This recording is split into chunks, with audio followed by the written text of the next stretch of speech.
Good morning, morning contemplations on the bench. Look, and it's starting to rain, but that's okay. Yeah, I love my morning walks. So peaceful in the park. Just allowing the mind to process, or it's almost like awakening and beginning to kind of reintegrate back into life, into world. My nights are just crazy. I sleep like crazy, and it's almost like I live between the two worlds. I live like in the sleep world, in the dream world, where there's action non-stop, like super intense action as well. And then I wake up and I'm like, oh, in this new reality, and it's like I kind of live in between two realities. So morning walk really refreshes me. And it's actually something I started doing recently. Going for a walk first thing in the morning. I used to go for walks, but not first thing in the morning. First thing in the morning, I would journal, meditate, sometimes work out, run. And now I'm just feeling this pull. As soon as I wake up, I just want to go out. And I find it really refreshing and calming, kind of like soothing, making my way into the day. And I had a powerful coaching call with my friend who is a coach and my coach. I had 2 coaching calls yesterday and a lot of insights.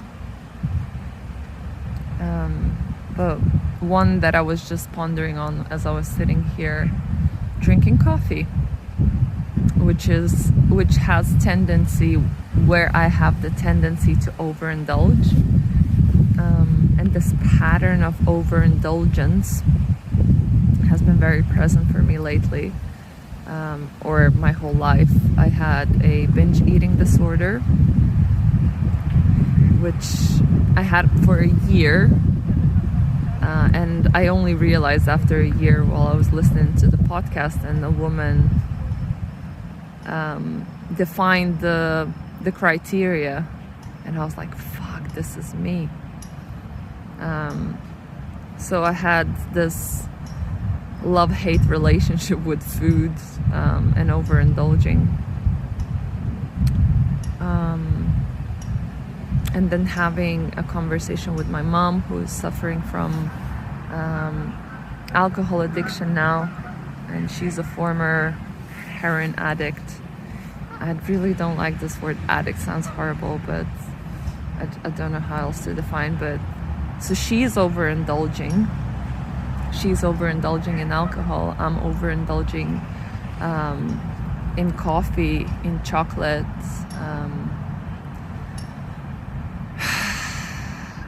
And I remembered one of the tips from, I think his name is Eric, and I forgot his surname, but he does the Wild Fit program, and I went on his online free Cravings challenge or something, and he shared a tip, or one of the ways to kind of identify where the cravings are coming from, and remove them, essentially.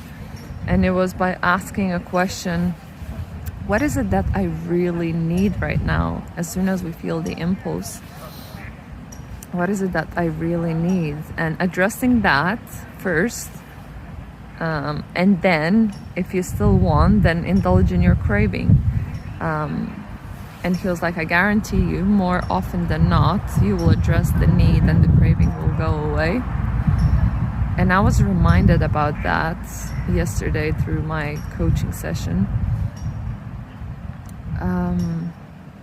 because I was sharing about my new chocolates binges that I'm having in the evenings. Geese. So indulgence, and what is it like? the overindulging, what is it, where is it coming from? And a lot of the times it's like,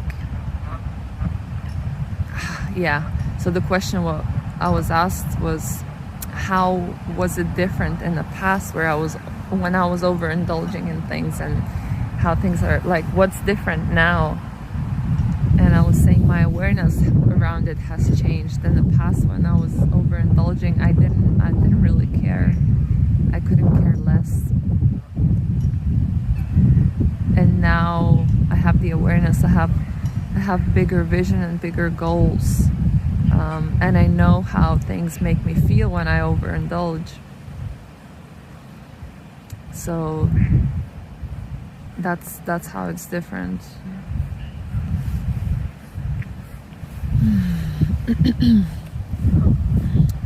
And yeah, now I care. I'm just being a little bit distracted by a person walking past. Stage fright. Don't want to be witnessed. And then I'm recording to, I don't know how many hundred people watching. So yeah, just observing and exploring this relationship with overindulgence and where it is coming from, because in the past I was unconsciously seeking it, overindulging in it, and not really exploring the connection or the why. Now I'm like, why do I need a chocolate after a full nutritious meal? Like, what is there? What is it that I'm trying to avoid feeling or looking at or experiencing? Because this is it, right? The craving is trying to resolve, usually, most often than not. There's a couple of things. One of them could be a genuine craving for nutrient, right? And because our bodies are so confused now with all the processed foods, when we feel craving, we think that it's the thing that we want, where actually it's just confused signals from your body as to what it needs. That's one of the things, but I think it's a smaller fraction compared to a psychological craving of relieving something. Yeah, and asking that question, what is it that I really need? Most often for me, it's the energy, it's the rest that I need. So as opposed to having a short nap and resting for a bit, I would have a chocolate because it gives energy, right? It's sugar at the end of the day, so it gives you that temporary boost. Or my binge eating disorder, when I had one, was I was feeling lonely. I was feeling very lonely, and the food would soothe me. I would find comfort and company in food.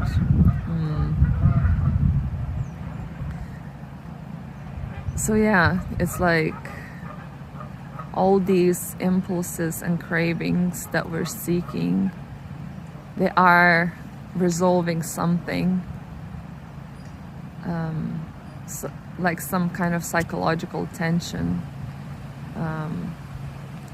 And if we don't look into them, then they'll just become a pattern and habit. And then the brain will be like, oh, so when we feel this, we reach for the chocolate. And it's kind of like programmed in us. So then we don't really think about it. It's just like subconsciously we feel something, like annoyed, agitated, stressed. And then the impulse is just to reach for that chocolate.